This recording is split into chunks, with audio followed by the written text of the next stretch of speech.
আলেখার গোলে আগুনে পুড়ে ছাই 4টি গাড়ি। বদরপুর এলাকার আলেখার গোলে আনুমানিক রাত 2টা নাগাদ আগুনে পুড়ে ছাই হয়ে যায় একটি নয়, দুটি নয়, চারটি গাড়ি। একটি পেট্রোল অটো, একটি বাজাজ ট্রাক, দুটি পালসার বাইক আগুনে ভস্মীভূত হয়।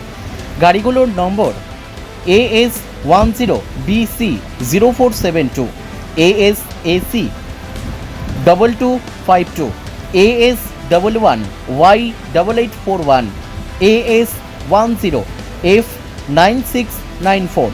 আনুমানিক 5 লক্ষ টাকার গাড়ি আগুনে ভস্মীভূত হয়েছে বলে গাড়িগুলোর মালিক হিলাল উদ্দিন, জালাল উদ্দিন, ফরিজ উদ্দিন ও রাজউদ্দিন জানিয়েছেন।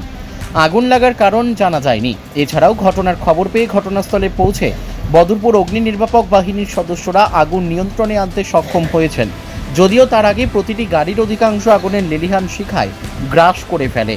এদিকে ঘটনার খবর পেয়ে বদরপুর পুলিশ প্রশাসন পৌঁছে আগুন লাগার কারণ সম্পর্কে তদন্ত অব্যাহত রেখেছে। বদরপুর থেকে সঞ্জয় দাসের রিপোর্ট, নববার্তা টুডে। কিলা আগুন লাগছে তো আমরা নিজেও জানি না, কত তো মানুষ খবর হয়েছে আমরা শুনছি, তারপরে আইসি ফায়ার ব্রিগেড আইসে, তখন মানে ফায়ার ব্রিগেডে আইসি কিছু মানে লিমিয়ে আছে, তখন করেন পুলিশও আসলো আরে দেড়টা দুইটো হইব, কেউ লাগাইছে তো আর না লাগাইছে আমরা তো দেখাচ্ছি না। এখন কিতা করিব, তারা তো বন্ধ গাড়ি থোয়া, বিকালে 6টা ওটা গাড়ি বন্ধ করে থোয়া, সব গাড়ি কারেন্টেরও কোনো কানেকশন নাই।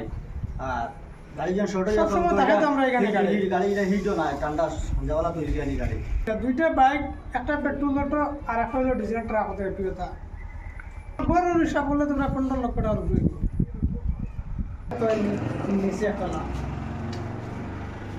মানে ইলেকট্রিকের কোনো কানেকশনও নাই, ইলেকট্রিক ছাড়া রুম বুঝলে কি, আমরা তো খবর পাঠাইছেন মানুষ আর খবর করেছে ফোন মারছো, আমরা আইছি করতে গিয়ে কিছু মোটামুটি আপনার গাড়ি 3টা কলার করে আছে, মানে গাড়ি আমরা লিভার চেষ্টা করছি, লিভাইতে পারছি না, পরে ফায়ার ব্রিগেড ফোন করছি, ফায়ার ব্রিগেড আইসি আইয়া লিভাইছে, আমরাও লিভার চেষ্টা করছি, কিছু আমরা লিভাইছি।